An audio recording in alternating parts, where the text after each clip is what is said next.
Get ready for the show, it's about to begin. Pro fan talk when we dive right in. Sports talk, hot takes, ain't nothing we lack. We the real fans, nothing holding us back. Mic check, 1, 2, y'all know the drill. We bringing the energy, we keep it real. From touchdowns to liquid air on the slam dunks on the court. Every sport, every game, we holding down the fort. We breaking down the plays, dissecting the stats. Pro fan talk, we keeping it fat. Debating with passion, no filter, no doubt. We the voice of the fans, we scream and we shout.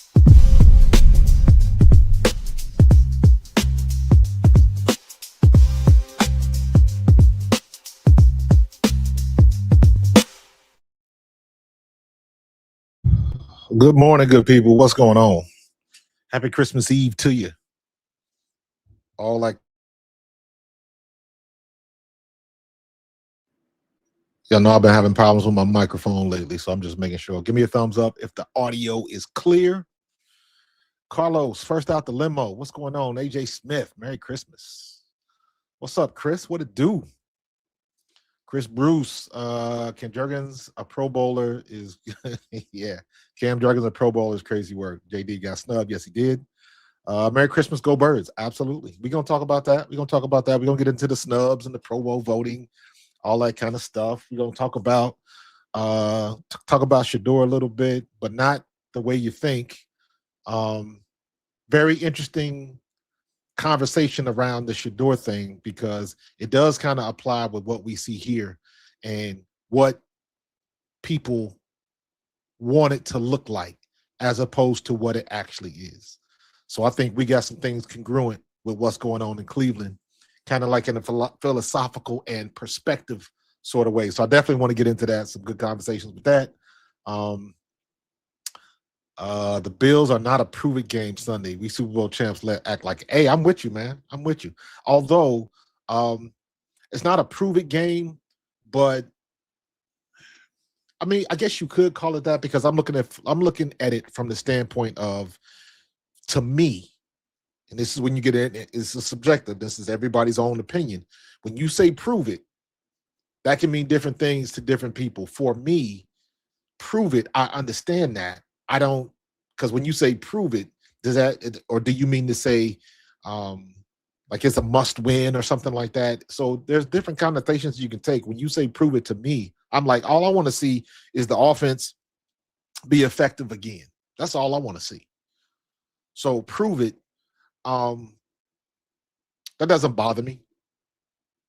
I agree with you. While it's not all or everything to beat the Buffalo Bills, but I think we're a better team than Buffalo.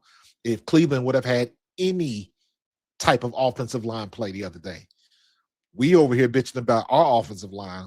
Good grief. You want to see a bad offensive line, you watch Cleveland. For Shador Sanders to do the things that he's done this year with that offensive line is nothing short of a miracle. So when you say prove it, Chris, I just want to see the offense operate like we know they can. That's what I want to see. And that would be the third game where we have had consistency in the offense. That's what I want to see. That's what I want to see. So we had the Raiders coming off the Chargers loss. Then we had last week, and then last week with Washington and this week with Buffalo. Buffalo doesn't scare me. Josh Allen doesn't scare me. I think our defense is better than Buffalo's offense. That's what I think. But you got to put it down on the field. So when you say prove it, I want to see another 3-for-3 game. I want to see offense, defense, and special teams put on the show. That's what I want to see.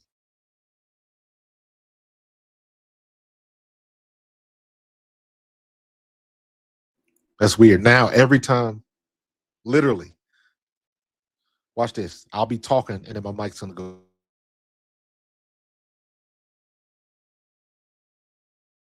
So, literally, if I touch my microphone cord, if I bump into it, it's going to go mute.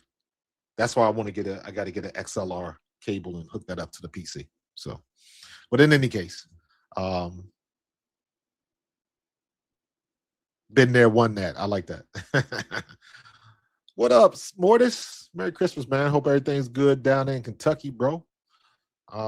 Coop Quignon and Bond, well deserved. Definitely. Zach Bond, definitely. Zach Bond, for whatever reason, didn't get a lot of hype this year, and he should have. He should have. Drinking my just made my coffee. I have figured out in my Chemex how to make the best cup of coffee now. So and I'm quite happy. I've discovered as long as I've been making coffee, I finally figured out the secret to it. So silly things like my Eagles Legends Community Cup. That's what they call alumni.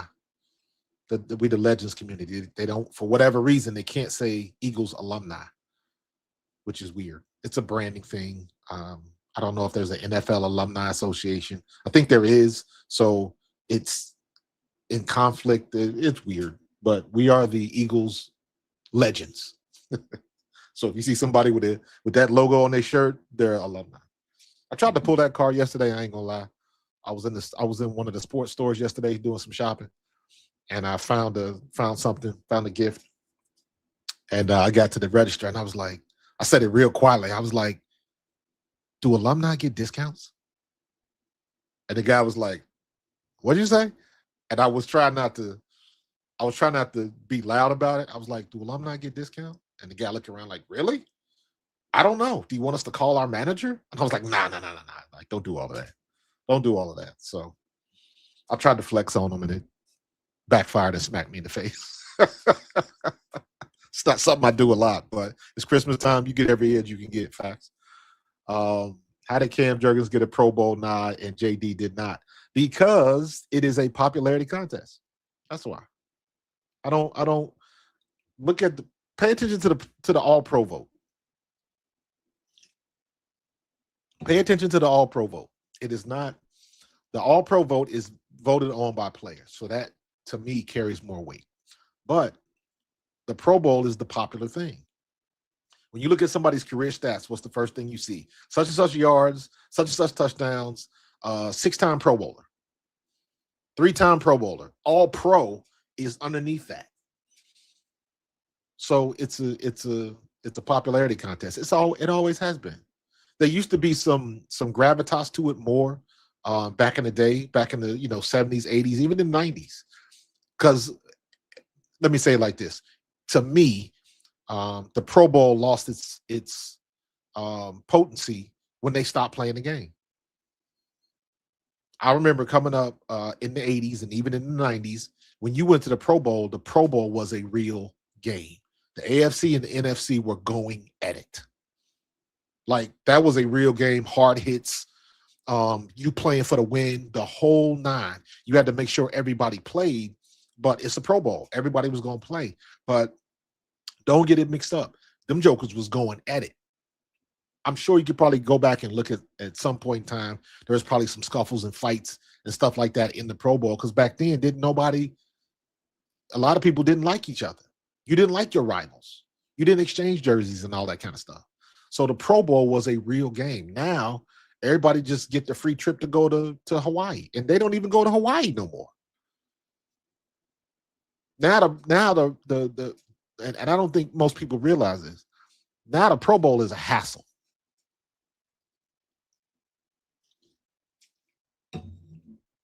Now the Pro Bowl is a hassle.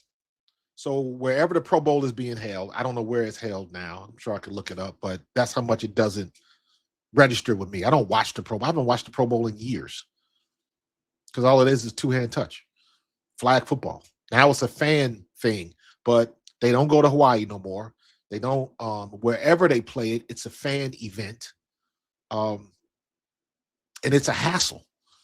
Because now, so you get a free trip for your family to go whatever. You're not going to Florida, or you're not going to Hawaii. Used to be a free trip to Hawaii. You bring your family, your wife, your kids, all that kind of stuff, and you made a vacation out of it. Now, wherever it is, you got to go to the venue. You got to go to meet and greets. You got to do autograph signings. You got to go to the dinner. There is a schedule of things that are fan friendly that you have to go to. And if anybody can tell you, if you know anybody in the league, sometimes when players have time off, they don't want to be around the fans. Sometimes they want that they want to be alone. They want to be with their family or with their significant other, and they want to go and do what grown folks do.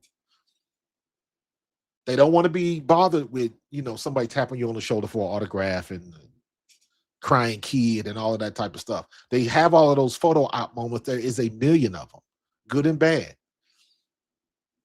There's a million of them. So when they have an opportunity to go on vacation and do all that kind of stuff, that's what they want to do. And now it seems to me, and I could be wrong, but it seems to me like the Pro Bowl is a hassle, because if you go, because the game is so bad, it is all about the fan interaction. Now I know they have some fun stuff, and they probably, some guys in there playing video games, and I think they have a Madden tournament. They do all of that type of stuff because they got to do something to keep the fans involved. They have to do something. Let me be honest with you. I don't even know. I'm guessing that they have a Madden tournament because Madden is popular. Madden is still popular, and a lot of players play. That is a big thing if you are a regular old Joe Schmo and you beat a NFL player on Madden. Didn't Cam Newton get beat in Madden one time and was salty about it?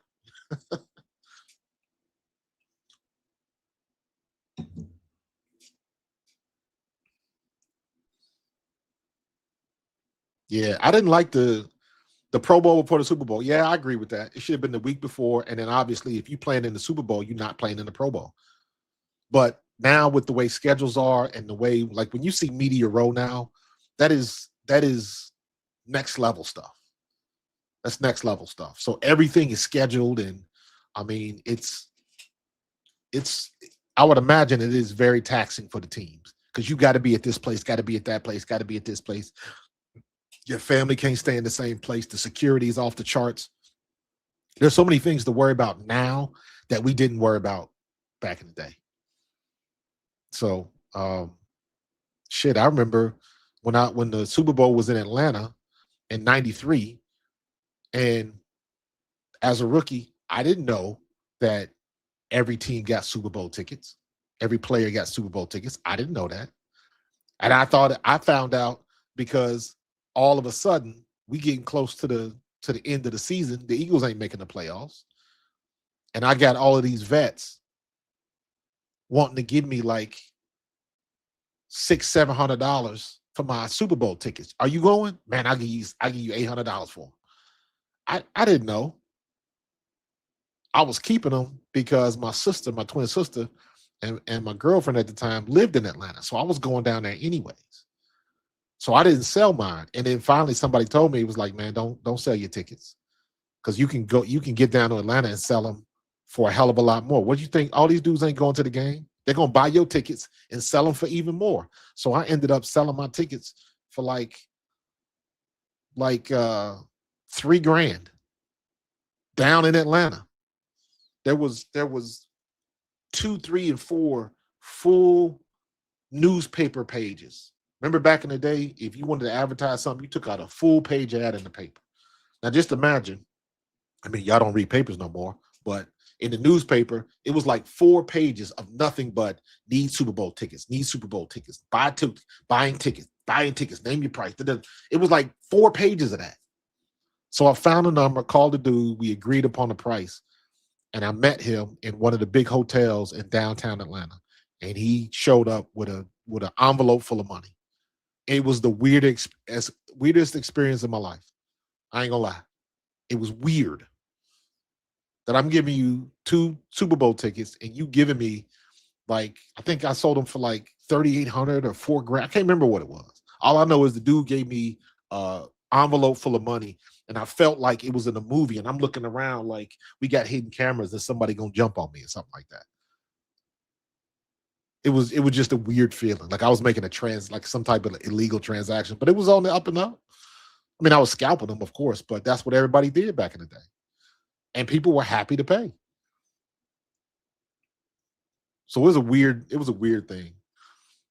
So, I mean, mind you, $3,000 or whatever it was, man, that was back in '93. So that was a nice little chunk of change for 2 tickets. Now, shit, 1 ticket might be $8,000 or whatever. I don't know how much these prices are, but it's ridiculous.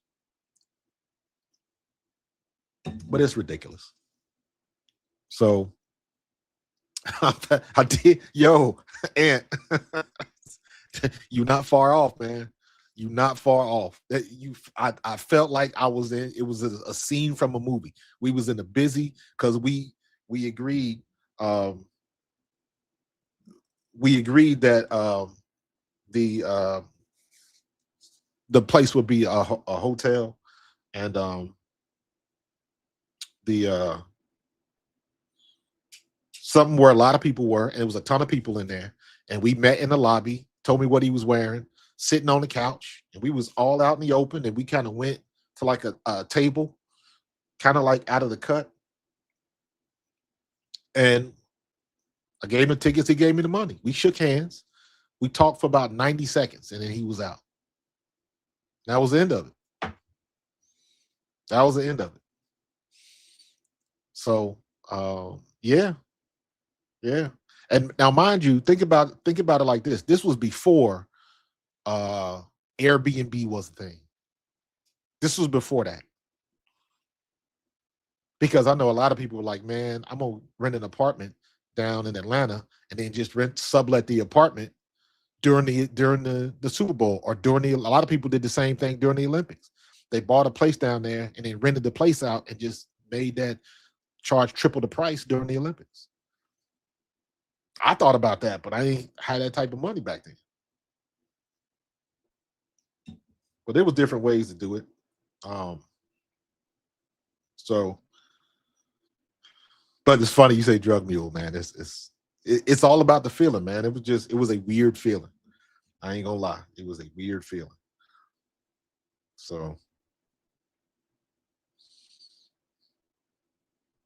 hold on for a second.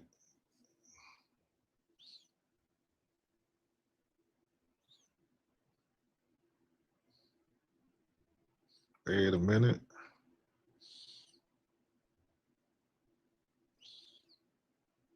Gotta take care of the wifey real quick.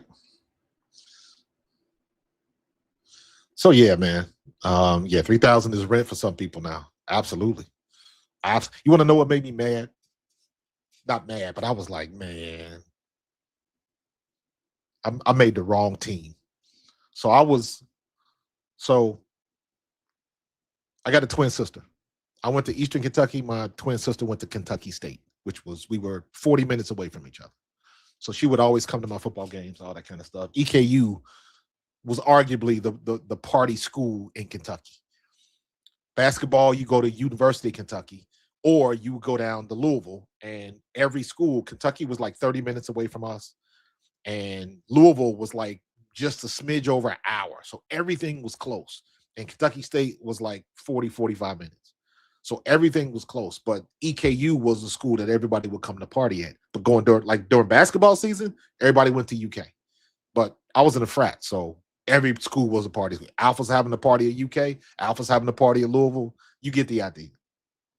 But I'm saying all that to say, my sister graduated a year before me.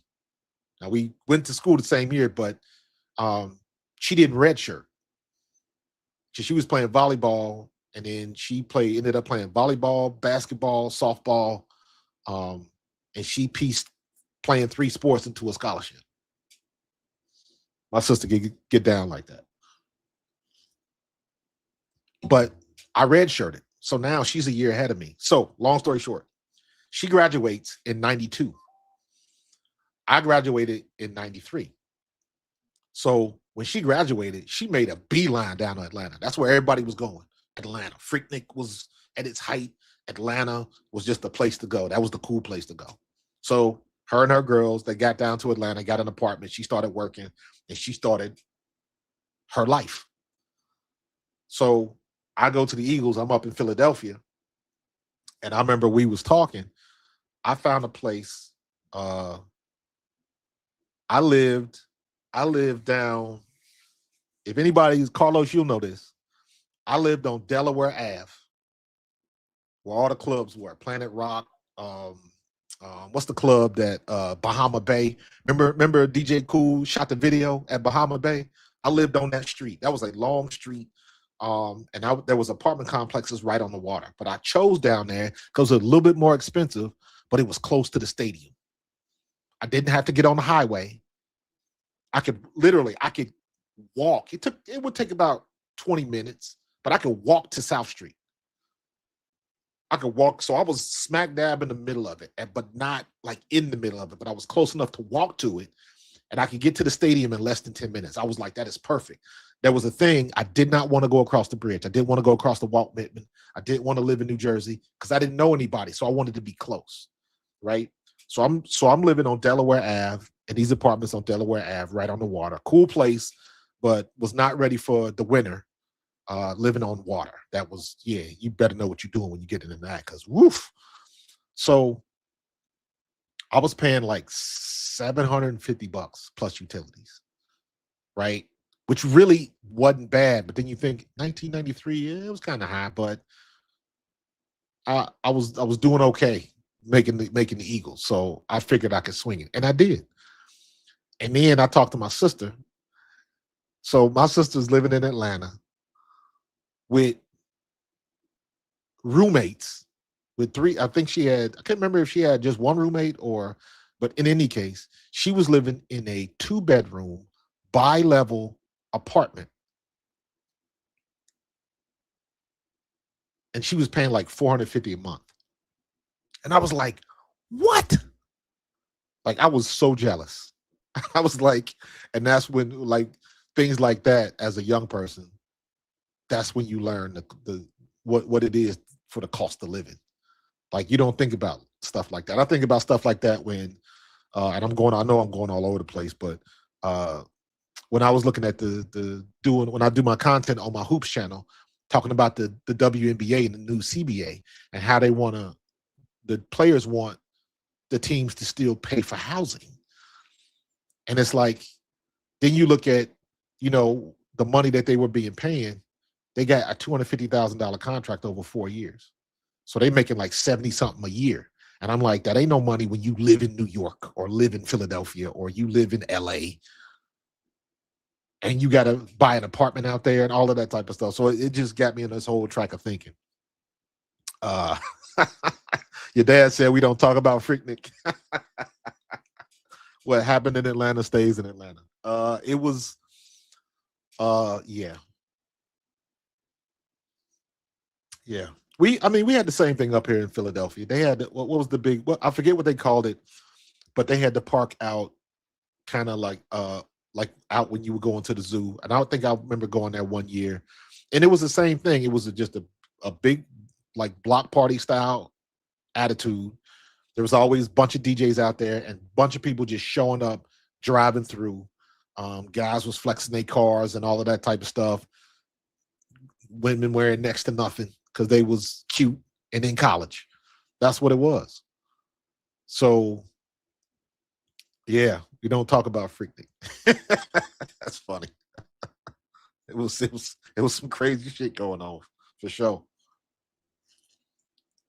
But all it was a Freaknik, block parties, what they did in New York, all of that was a giant party, college party on a grander scale. That's all it was. So, you seen photos? Yeah, I saw that. Didn't they do a documentary about that? Yeah, it was crazy because they used to put that stuff and the city used to get ready for it. Because the funny thing is they talk all of that smack about how bad it was and all of that type of stuff, and they had its moments, and they had their troubles, but what they don't talk about is how much money the city made, how much money that people would bring in down there and spend money and all of that type of stuff. They ain't had no problem taking that money. That's for damn sure. So, but long time ago. But all right. I done got off the main subject. How the hell I'm supposed to be talking about Pro Bowl votes and we get on Freaknik? What the hell just happened? I just barely touched my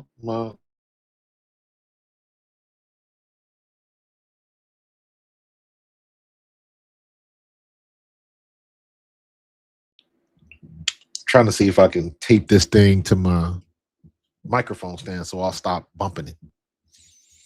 So you're not late, Tiff. You are exactly on time.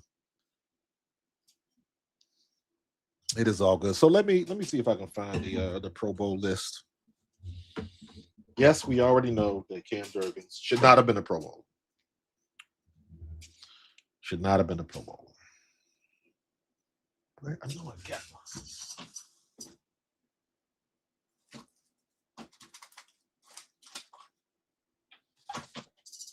All right, I'm about to go gangster on them and just use a zip tie. I got to get this thing.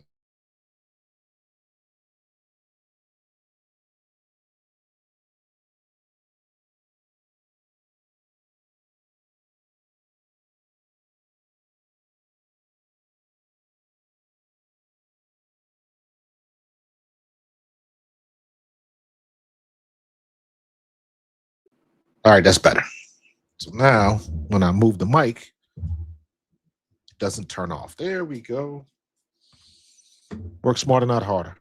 Yes, Tiff, Jordan Davis was snubbed. We are about to talk about that post haste. Let me see.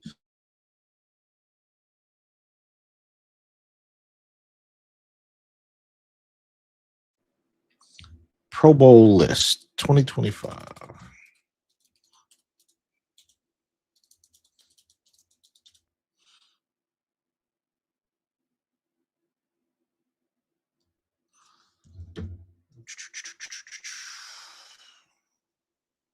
See the Pro Bowl rosters. What we got?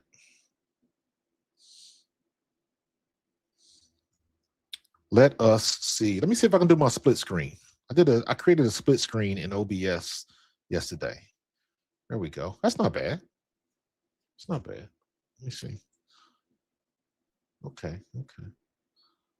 All right, let's see what we got. All right, let's see the Pro Bowlers. Let's go start with us. All right, we got Zach Bond, Jalen Carter, Cooper DeJean, Cam Jurgens, Quinyon Mitchell.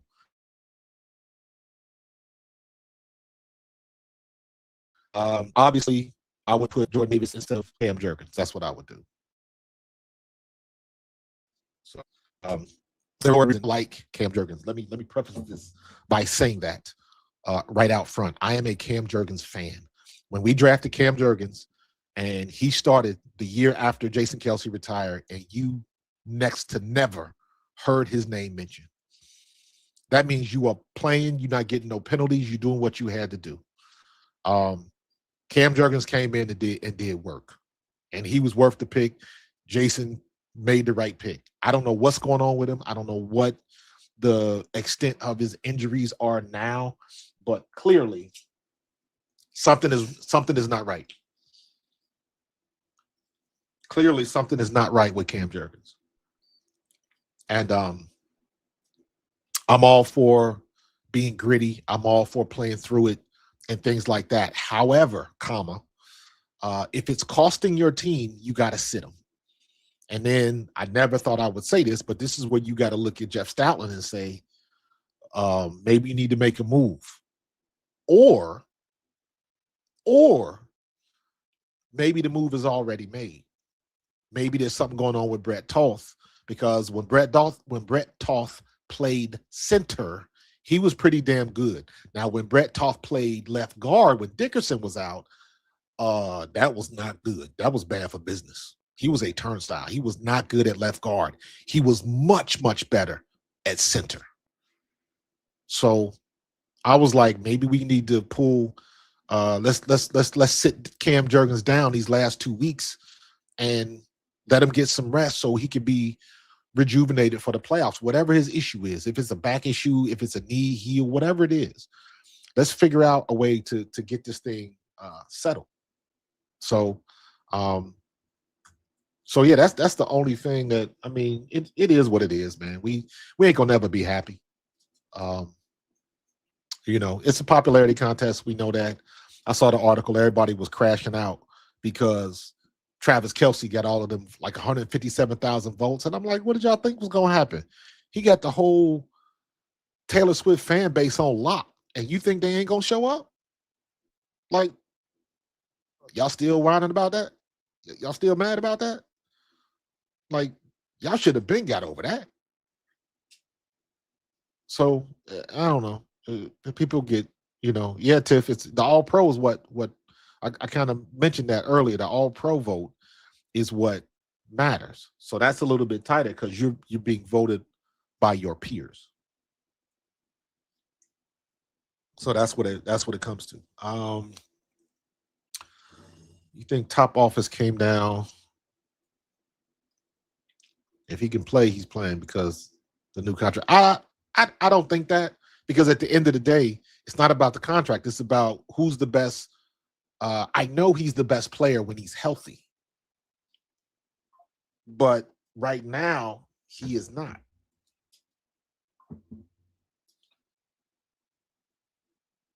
Right now he is not the best player.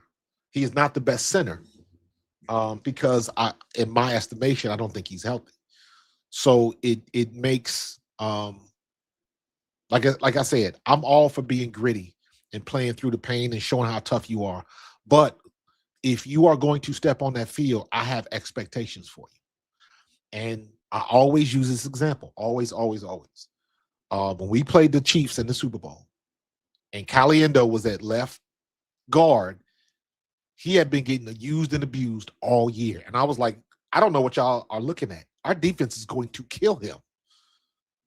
We wrecked shop with Caliendo at left guard, and it showed. He was not ready. And that's why our defense got like all of them sacks, and we never blitzed because we were killing Caliendo.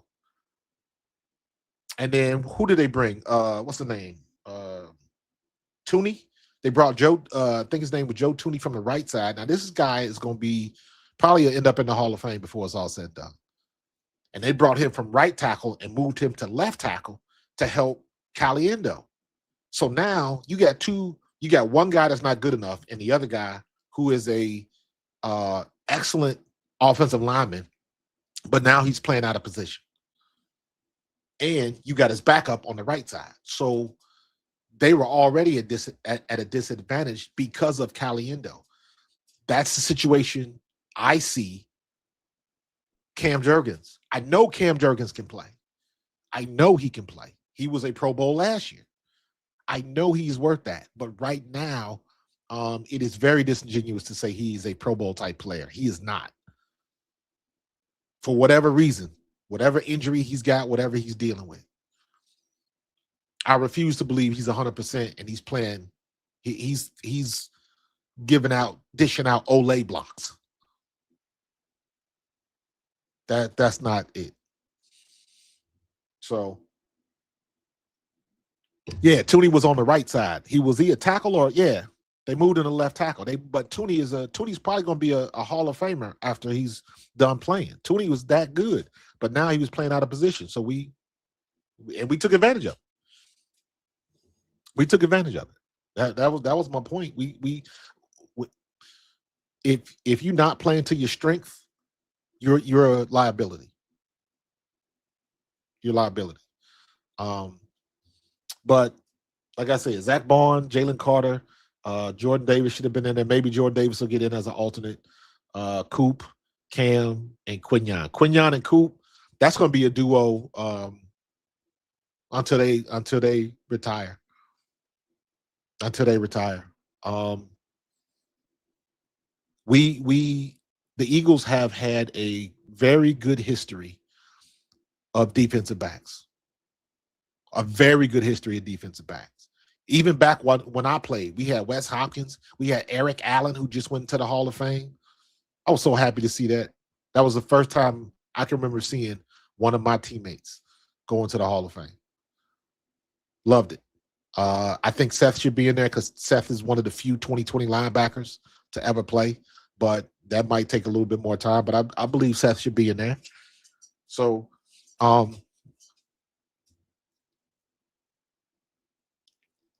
you think about it. So Eric Allen back then, and we had Wes Hopkins, and then we had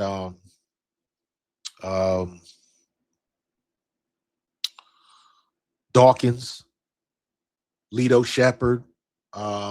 We've always had crews of good defensive backs. Now we've had some low times too, but for the most part, our defense has been good in the secondary. So Quinyon and Coop, if they stay healthy, they are going to be bookends in the secondary that you can't mess with.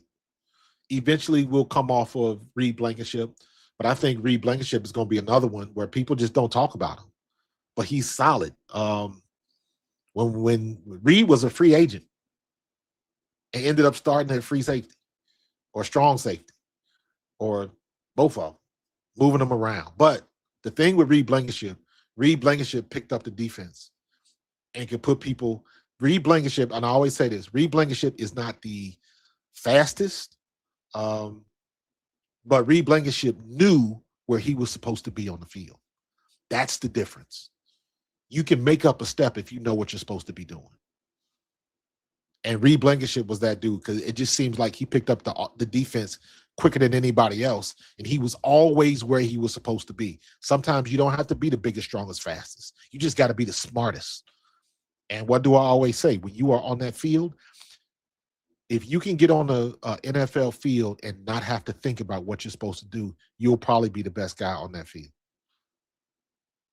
And that's what Reed Blankenship was. He was the quarterback of that defense for a minute because he knew where he was supposed to be.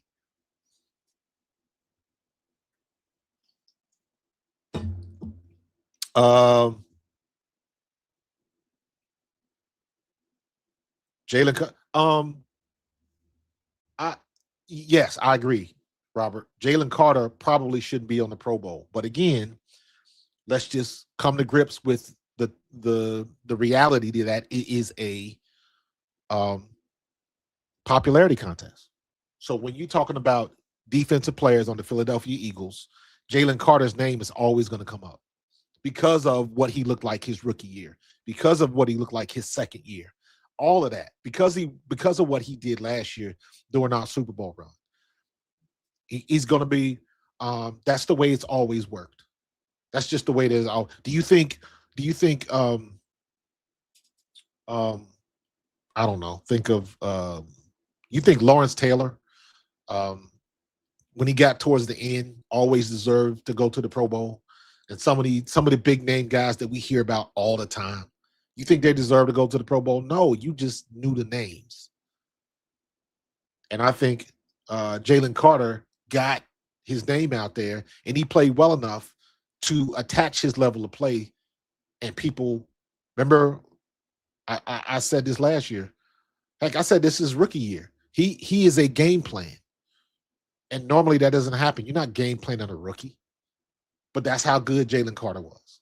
So now the name is out there. Now the name is synonymous with who are the good defensive linemen for the Philadelphia Eagles. Jalen Carter is the first person you're going to name.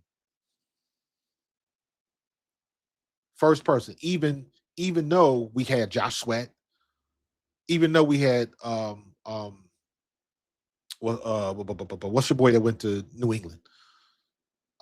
So we've had all of these players that were just as good, if not better, but Jalen Carter got the lion's share. He was the first round pick. That's the other thing. When you were first round pick and you live up to your billing, what are you going to do? So you can't tell me that Nolan Smith hasn't played well, and he lived up to his draft status, but not like Jalen Carter did. Not even close. He lived up to the hype, and in this day and age, that is so very rare. Because a lot of more times than not, first round picks don't live up to the hype, or it takes them a while to get there.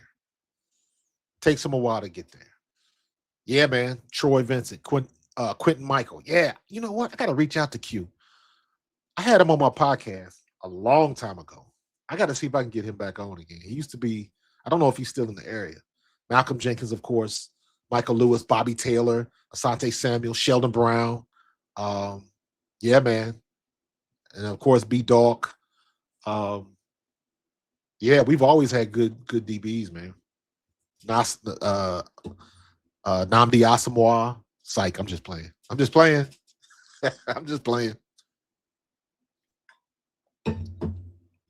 What's up, Rob? What's the opposite of getting snubbed? Because that's what Jurgens got. Yeah, man. But again, that is not new. That is not new. We have this conversation every year. And people get into their feelings. but this is a popularity contest, period. So congratulations to Cam Jurgens. He gonna get that little bonus in that bonus check for getting. I'm sure he had incentives and all of that kind of stuff. So I ain't mad at it. That's just the way it goes.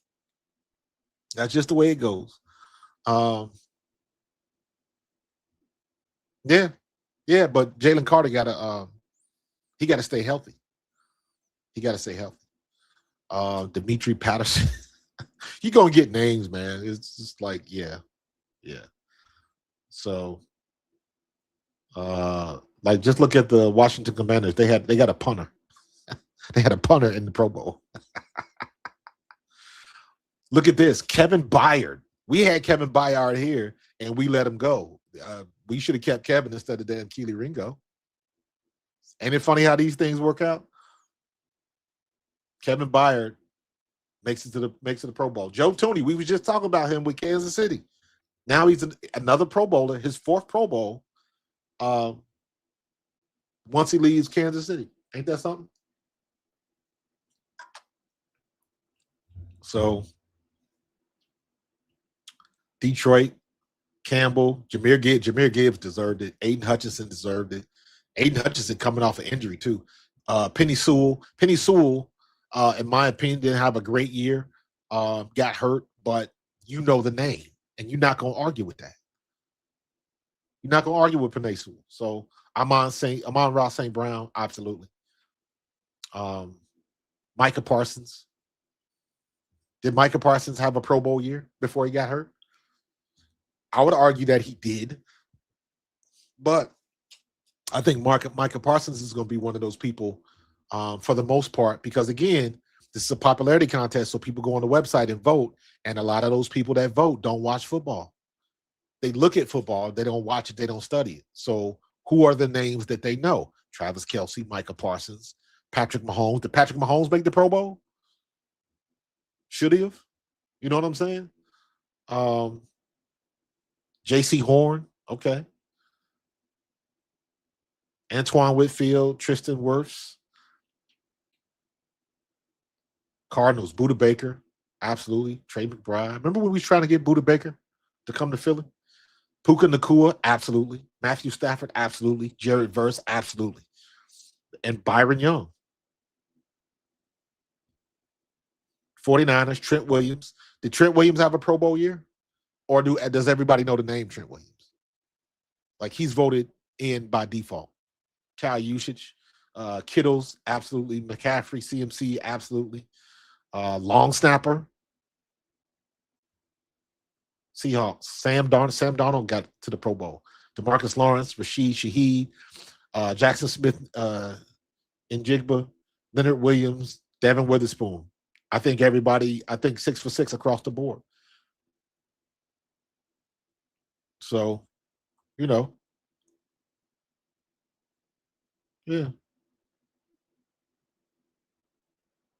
Dallas Cowboys, kicker. Pickens got in.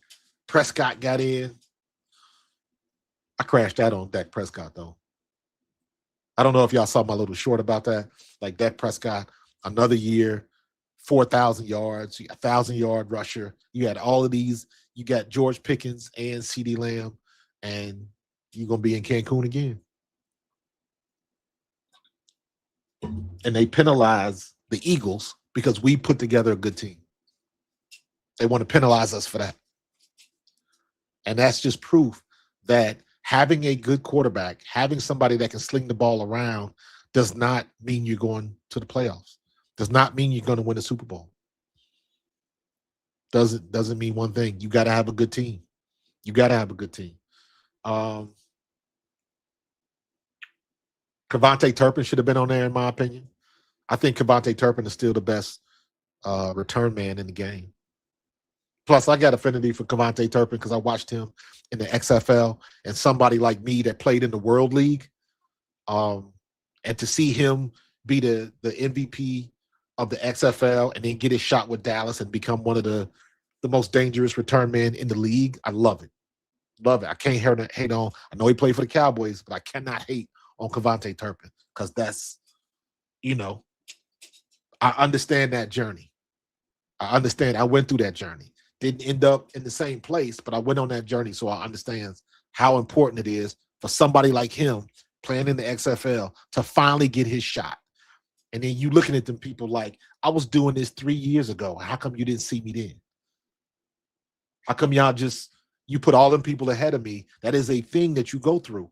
You put all them people ahead of me, and you knew they wasn't as good as I was. But because you drafted them, or because they went to that big school, or this whatever reason you use, yeah, man.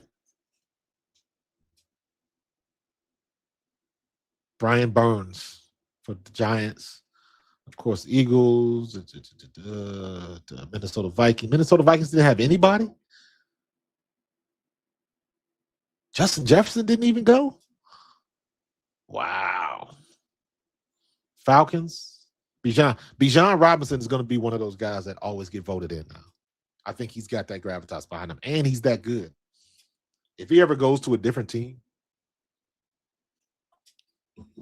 when the time comes, don't be surprised if Howie makes that call. I'm not saying, I'm just saying.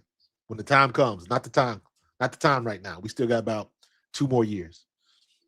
But when the time comes, I wouldn't be surprised if Howie makes that call. Because he's Saquon has changed the game. Saquon has changed the game. Because now you know that you can take somebody who was written off and everybody said his best years are behind him, and you can bring him in and put him behind a good offensive line, and you see what happens. Saquon changed the game.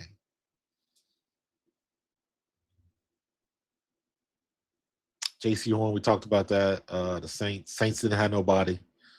So yeah, you always gonna have people that get. You always gonna have the snubs. Ain't nothing you can do about it. You always gonna have the snubs. Joselio Hansen, yeah. Reno. Hey, Reno's a friend of mine, dude. I know Reno. Reno's a good brother. Last time I ran into Reno, I was at Vi Sikahema's fundraiser. He would have this like luau fundraiser, and me, Reno Mahe, Kevin Nagandi. I got pictures. I should bring up. I might have to do that. Go through all my pictures and have a slideshow and just talk about the pictures I got. Damn, that would be a good show. I might have to do that. That's a great idea. I'm glad y'all thought of that. I'm gonna get all the pictures on my phone, and I'm gonna have to put together like a slideshow or something, or maybe put them in a folder, and then I could use them like my second screen to just bring up the pictures and talk about them. That's a great idea. That's a great idea. But we were at it was me, it was him, it was Kevin of Gandhi, it was Jordan Mailata, Vi, Barrett Brooks, who else? It was a lot of people. A couple journalists was there.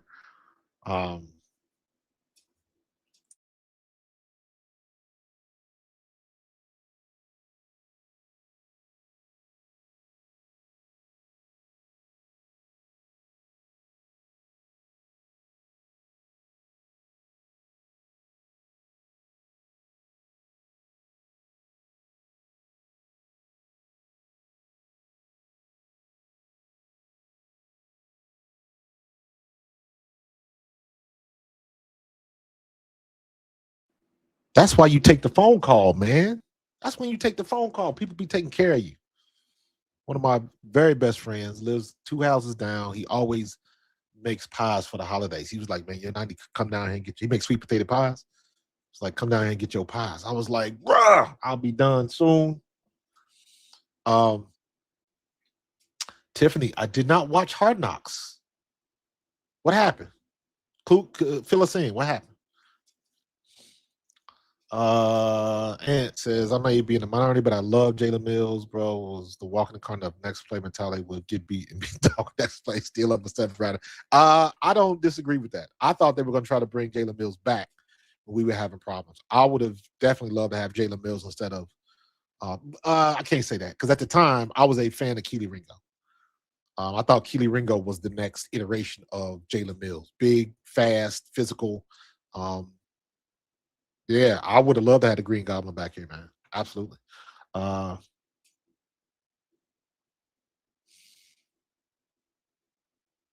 like the part what Jalen says about effing t-shirt. I didn't see it. Effing t-shirt and hat game. What does that mean? Like he was talking about like just get down to business.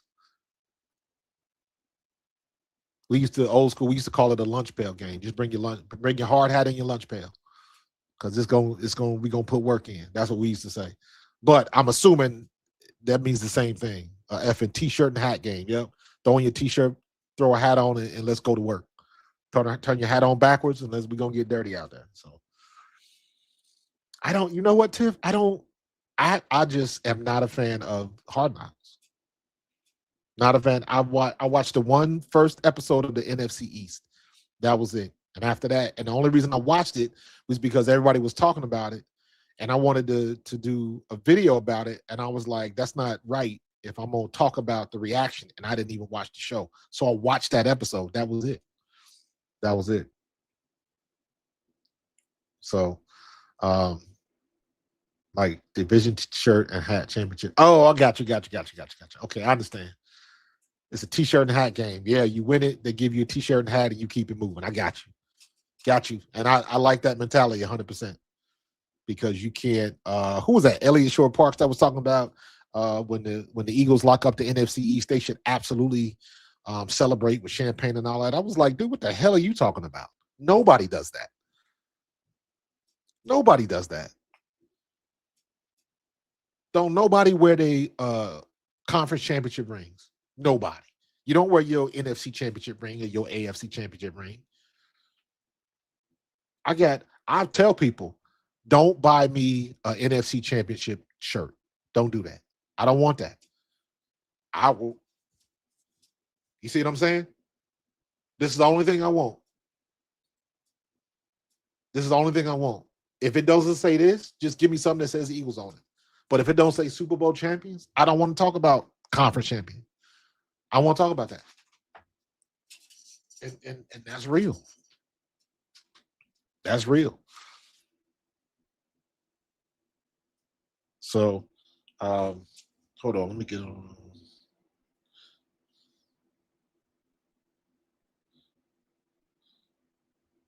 Let me see.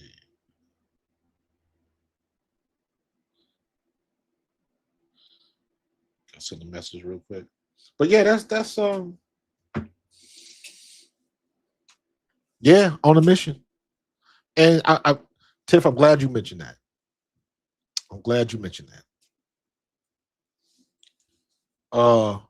Chris, bruh, I bought a gift last night and I was like, y'all wrong for this, but it's Christmas time, so I guess I'm just gonna get got tonight. So yeah, I'm with you 100%. Thus the story of, do the Eagles alumni get a discount? But hold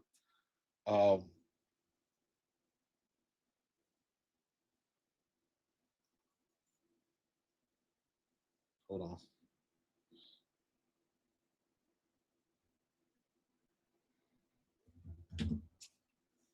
But that's I'm glad you said it like that. Business. Being about business. Being about taking care of what you got to take care of, what's in front of you, and all that kind of stuff. And you know what? Just as I'm talking about this, I think we'll activate the wings right now. Um, it is one thing, and it's very cliche to we're gonna be about our business. You see video clips about stuff like that all the time, and it doesn't always pan out. And then you kind of look at the situation like, well, why did you get into that and say all of that stuff in the first place? Because that's what you're supposed to say in them situations. Somebody's got to keep. I say it like this: Jalen Hurts has done a masterful job. Nick Sirianni has done a masterful job keeping everybody facing the same direction. You feel what I'm saying? It is very difficult to do that on a team because everybody's got their own personality and what they're trying to do. You got some people that might be in there trying to get theirs, trying to make their first Pro Bowl, trying to make plays. Y'all remember that? Y'all remember that situation that happened in Kansas City when the linebacker and Chris Jones got into it because the linebacker was like, "Dude, do your job. You got contained." And he jumped outside of the quarterback jumped outside of contain. I forget who they were playing and ended up getting the first down. And they ended up losing the game. And Chris Jones was 100% wrong. And the dude told him, like, yo, do your job. That's the type of attitude we have across the board. Everybody's doing their job. Now, the reality is everybody's going to fail at some point or another. It happens. That's the law of averages. But if you can minimize those mistakes and those failures, those are the teams that push on to the next level, to the playoffs, to deep in the playoffs, and ultimately to the Super Bowl. So you still got to do what you got to do. It might not look pretty. It might be ugly. That's why I have such a huge problem with people in Philadelphia that got so much to say about AJ Brown. I hate it. Everybody's entitled to their own opinion, but y'all know me. You already know what I'm about to say. Opinions are like assholes. Everybody got one. And everybody has something to say about what AJ was doing, this, that, and the other. Me and Seth didn't even agree. And Seth is, I'll call Seth my big bro. Seth was my captain when I was with the Eagles. Obviously, I was a running back, but he was one of the captains. He was the attitude. You had Seth, and then you had Randall. Two complete different attitudes. Seth was the one that was about business. So that was my big bro, and I was like, bro, I don't agree with that at all.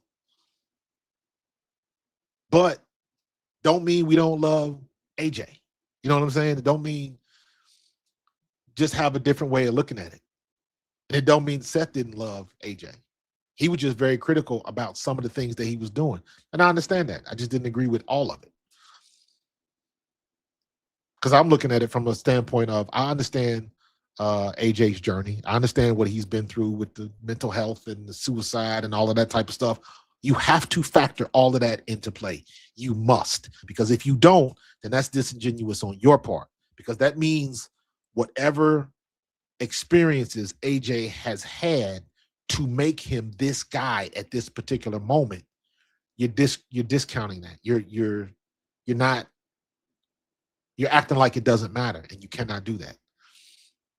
Everybody right now is an amalgamation of every experience that you've been through with your kids, with your husband, with your wife, whatever it is.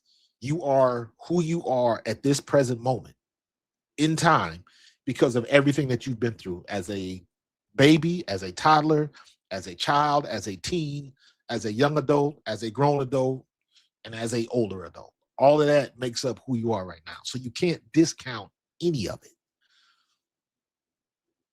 And sports fans have a bad habit of doing that.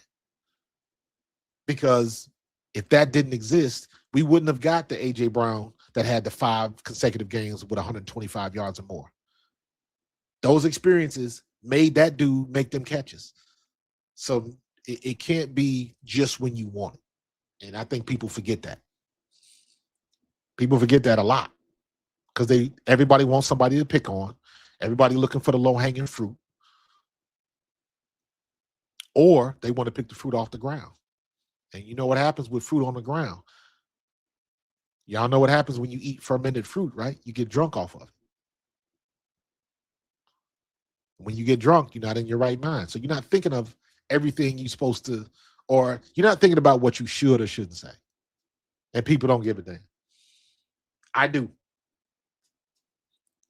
I do. So I think about, because I've been in that situation where people think one thing and it's like, nah, that ain't how it go down. That's why I have such a problem with sources, all that type of stuff. It's too many pieces on this board. You know what I'm saying? It's too many things that happen like that you got to be aware of. So,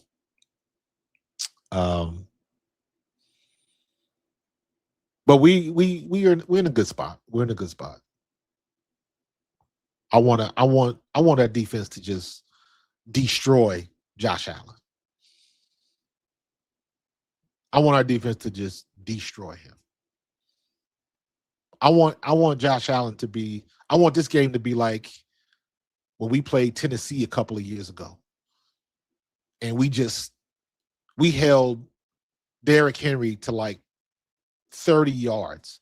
Sam Darnold had more rushing yards than Derrick Henry that game, if I remember correctly. I think Derrick Henry had like 32 yards rushing. Sam Darnold had like 38. Like our defense was on point. That's what I want to do to Josh Allen. And like, you know what? This is one of these games where I look at the team and I'm like, leave no doubt who the best team on that field was. Leave no doubt. Let him know that the Philadelphia Eagles defense is for real. Jalen Phillips is coming. Jordan Davis is coming. Jalix Hunt is coming. Nolan Smith is coming. Byron Young is coming. Moro Jomo is coming. Leave no doubt. I'm tired of these posers. Was that Tannehill? It may have been Tannehill. It may have been Tannehill. What did I say? Sam Darnold? Yeah. I think you're right. And I think it was Tannehill. Good catch. See, that's why I keep y'all around, man. Y'all keep me honest. Remember when the receivers were on pace for 600 yards and everyone shot on our franchise quarterback? Absolutely. I remember them days. Bro. I played for the Eagles in the 90s. I played for Kotite. I played for Richie Kotite. So don't talk to me like I don't understand when it was Slim Pickens back in the day. And Coy Detmer and don't I remember them days. I remember them days before Donovan McNabb got there. And he turned into Donovan McNabb. I remember when Donovan was running like Jalen was, and then he came back that one year and he physically looked like he bulked up in the weight room. But all his balls were in the dirt because he had put on too much muscle. But the reason why he did that, he was right. He wanted to protect himself because he wanted to be a pocket quarterback. And that's exactly what he did. So, yeah, I remember them dark days, man. I remember them dark days. So, yeah. Yep. I want to see that happen because now the question is, guess what? Somebody had to throw him the ball. How do you have two receivers that can both pass 5,000 yards and our quarterback can't throw? How does that happen?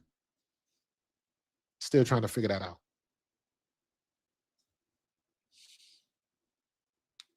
City is spoiled and they don't know it. I agree 100%. I agree 100% because the majority of the fans now are young fans. Not the majority. I don't know what the breakdown is. But I just think people have forgotten of what it was like in the 90s, in the 80s, post Randall Cunningham. Because when Randall Cunningham came into the league, he was the ultimate weapon. He was on Sports Illustrated. So there was a lot of shine to that. But not really much in the playoffs. Not really much in the playoffs. Randall, in my opinion, Randall Cunningham didn't peak as a quarterback until he went to Minnesota. And he was throwing to Randy Moss, and he had a team behind him. I think what's the guy? What's the running back that was there? Robert Smith was there. So they had a good running back. Chris Carter was there. Randy Moss's rookie year. So they had the Randall was just heaving it up and everybody was going to get it. And he had the team. And if it wasn't for that freaking kicker, missing the always a kicker, that would have been his spot to get to the Super Bowl. And he would have been a shoo-in for the Hall of Fame. Yeah, Sam Bradford, Kevin Cobb. Yeah, man. Yeah. G Cobb is a friend too.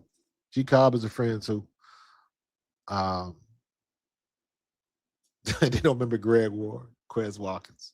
You know what? Quez Watkins was better than people give him credit for. Quez Watkins, the optics on Quez was he failed in the biggest moments. No, for me, no bigger moment than that game against Washington where he just dropped the pass, which could have iced the game for us.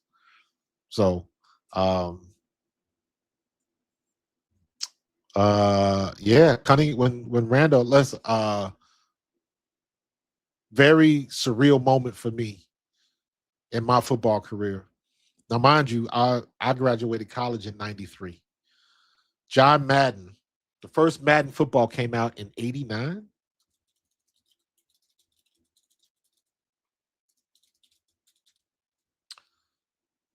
1988. So the first version of John Madden football was on the Apple II computer in '88. And I say that because Randall Cunningham was one of the guys you played with. You played with Randall Cunningham. You played with Walter Payton with the Bears because the Bears had the '85 Bears was still strong. So, but so I was part of that first generation who was old enough to understand what I was doing. I wasn't a kid playing video games.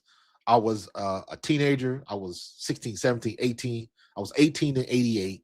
Then I go to college. So in '89, everybody in the dorm, a football dorm, everybody had a Sega Genesis. Everybody was playing Madden. So we're all playing with Randall and Steve Young and Joe Montana and all of those guys. I was the dumb one still trying to play with the Bengals. So, but my point is that I was part of that first generation that grew up not necessarily looking at these athletes on television, but on the video games. I was the first iteration of that. And then I find myself the first day of practice as an Eagle. First day of camp, I couldn't eat. I was nervous. I was a mess. And I'm out there, first guy on the field, out there playing toss with Randall Cunningham. Standing right next to Randall Cunningham. The guy I've been seeing on television and on the video games and on the posters and on the cover of Sports Illustrated. That is a very surreal moment as a young person. Now you looking up, and I wouldn't even say that Randall was my hero. He wasn't. I was more, Tony Dorsett. I styled my running back game off of a guy that was done playing before I even played football. Gale Sayers was who I mimicked my game off of. That's why I wore number 40. I was a slashing type, and I didn't have like the juke moves and like the Barry Sanders type stuff. I was a slashing runner. I was a late bloomer. So my game was Gale Sayers. But to be able to, my first day as a professional athlete, be standing on the field with the dude I was just playing Madden, using him as my quarterback on Madden a couple months ago. That is a very surreal mental moment that you got to get over. And like, yo, this guy's going to be throwing you the ball. This guy's going to be handing you off the ball. And you have to get over that. And nobody really talks about that a lot. Nobody really talks about that. And that doesn't matter if you're a free agent or if you're a top draft pick. Because if you're a top draft pick, the expectations are even higher. You just got a longer chain. So yeah, it started with the Vic era. Vic was in Vic was in Atlanta, doing his thing in Atlanta. Vic was a couple years after me though. So I am on the wall at Gillum's. Jeff Gillum, we called him Bone. He was one of our backup quarterbacks. Me and Bone, we were teammates. We went to school together. So yes, I am on the wall at Gillum's. So if you ever go down to Richmond, Kentucky, and you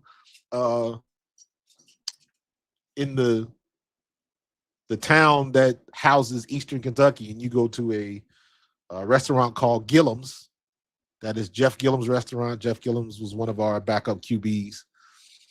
And yeah, that is me. Absolutely. I got that. I wonder if it's the same picture. I'm not even gonna try to take that down, but it's a picture of me. We were playing Georgia Southern, and I got it framed. So yeah, man. Yep.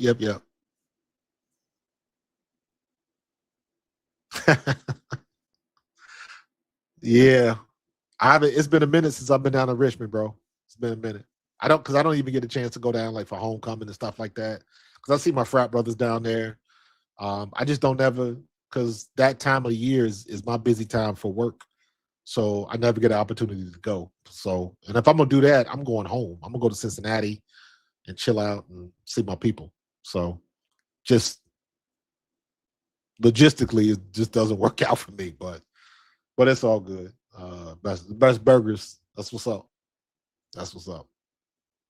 So the dream team coach. I try.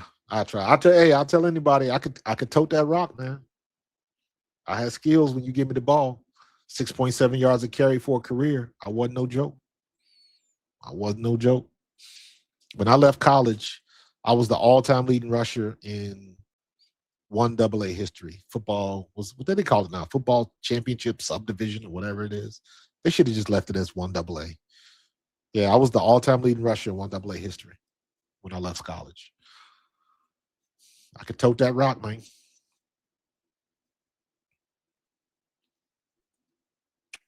Brian Dawkins, yeah, yeah, absolutely, bro. B Dawk. I got a picture with B Dawk. B Dawk isn't he on my yeah, there we go. That was at one of the alumni games and took a picture with B Dawk. No, we not friends. So, but we always get together and take pictures with everybody, so it's all good. So, yeah, I got a couple other pictures with him from the trophy ceremonies and stuff like that. Um, yeah, so I'm gonna have to I'm gonna see if I can get Irvin back on. Irvin Fryer is a friend of mine. Willie T is one of my best friends. Um, I see Seth. I got a lot of pictures and stuff with Seth. Seth is somebody I consider a friend. Like we go back and forth on social media.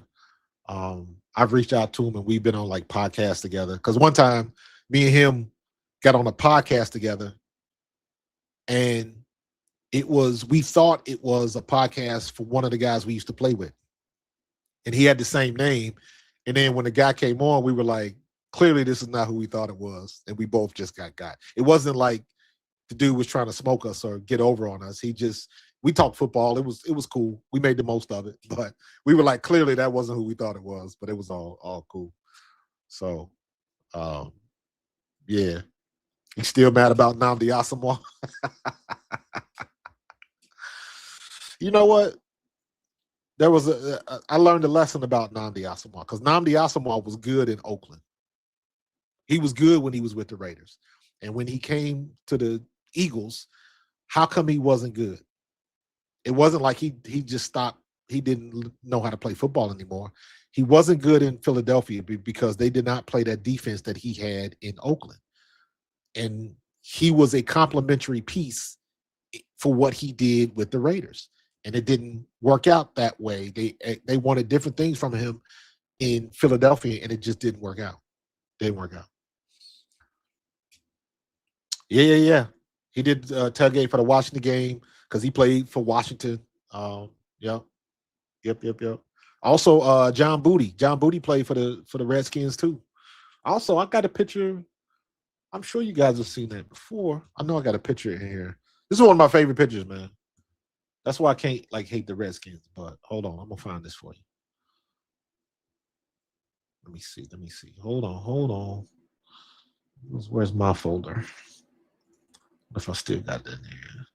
So I got the World Bowl stuff. Let me see. Move this over. Let me see if I can.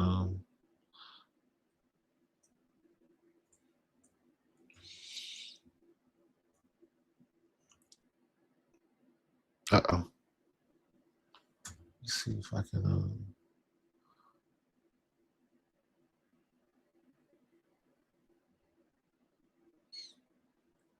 There we go. Hold on. Hold on. Second screen. There we go. All right. So this is not. This is not the one I'm thinking about. Let me see if I can find it. No, that's my rookie shot. That's my rookie shot against Atlanta.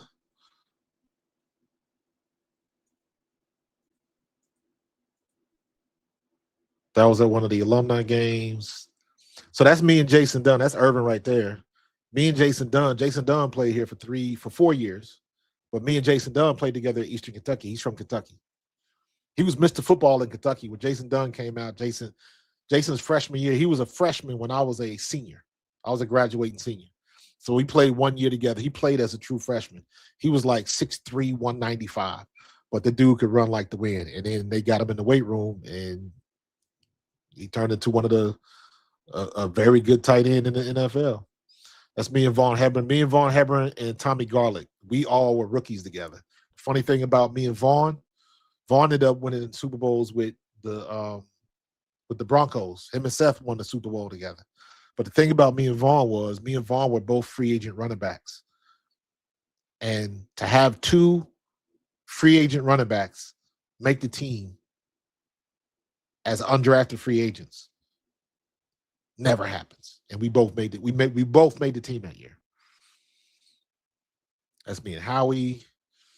That is, I forget, Daryl Witherspoon. That's my man Mike Shad. Lester Holmes, he was an offensive tackle. He was I think a second or a third round draft pick that year. But we were rookies together. Mike Shad was a vet when I got there. My boys, always with the GOAT. That's Fred B. That's Freddie Barnett, Vi Sikahema, and the GOAT, Harold Carmichael, Hall of Famer. And Big Hollis. This is an old picture. Look how young Hollis look. But my man Ike, homie, another Cincinnati kid. This is the one I was saying. Somebody was asking me about Reno Mahe. This was at that luau. Me, Jordan, Reno Mahe. Barrett Brooks. Barrett Brooks was tight with Vi because Vi played in St. Louis back in the day.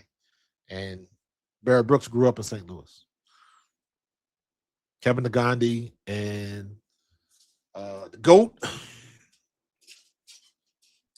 That was at the same thing. So, that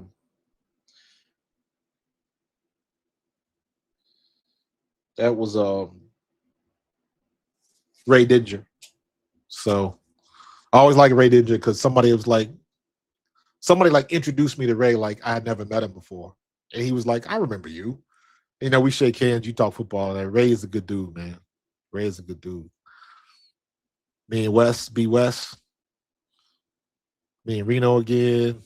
That's an old picture. That's me when I was like 2 years old. And we got a video. Okay. That's when I was with the Claymores. Also with the Claymores. I got a picture of me and Gail Sayers. I got a picture of me and I can't find it. Me and Doug Williams. That's what I was looking for. Me and Doug Williams. This is the picture I was talking about. Is this Mortis? Is this the picture at Bones at Gillum's? Is that the picture that's on the wall at Gillum's? Because it's either that one or this one. That's against Marshall. No.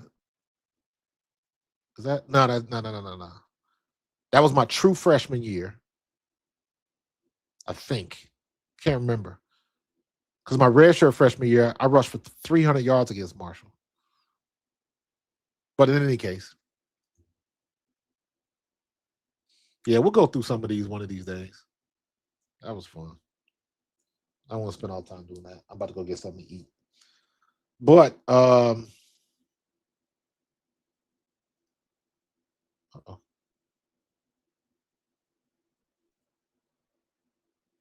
Oh, my bad. There we go.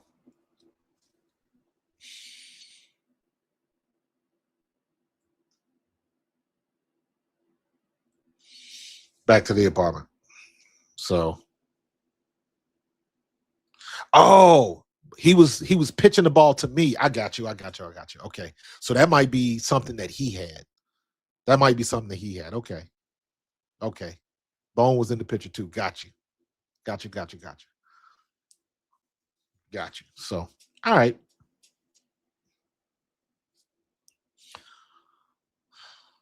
But yeah, Dawkins got a ring too. Yeah. He had a real Ray Diddy. Yeah, Ray is fair. Also, try to tell people this all the time. Um, Greg Cosell, man, right up the street in Mount Laurel at NFL Films. Greg, nobody watches tapes, and I'm friends with Brian Baldinger. Nobody watches more tape than Greg Cosell, and I know for a fact that Baldy watches a ton of tape because of the stuff that he does on the NFL Network. But Greg Cosell is next level. So when Greg Cosell says something, it's not necessarily biased. I don't think it's biased at all. He's watching the tape, and his opinions come from the tape, and I'm like, that's what I want to see. And a lot of these guys, they don't know what they're talking about. So, but all right, y'all, I'm about to shut it down. That's a good conversation, man. We had fun. I think I'm gonna do that one of these days. I'm gonna get all my pictures together and go through all of these pictures just to talk about it. If you got questions about them, all of that type of stuff. I got stuff from the XFL, not the XFL, but the World League, all of that stuff, man. So we'll do it. We'll do it one day. But I'm about to get out of here, man. Good conversations today. We've been rocking for almost an hour and a half, so that's more than enough for me. So, Tiffany, did you tag me on Twitter? I'll look. I don't think I saw it. I don't think I was out and about yesterday, so I think I may have missed it. I'll check for it. So, but I'm going to get out of here. Give me something to eat because now I'm hungry. And I will probably be back later on tonight. And then, of course, going into the Christmas. I'm always up late tonight anyway, so I don't ever go to sleep on Christmas Eve. It's one of them things. I'm a kid. So, all right, but I'm going to get up out of here, man. I appreciate y'all. And yeah, this was a good conversation. This was fun. So I'm going to get up out of here. And y'all have a good one. And I will see you in the next one. I'm going to let the screensaver roll out for a little bit. Because I like my screensavers. Y'all have a good one. Enjoy your Christmas. Merry Christmas.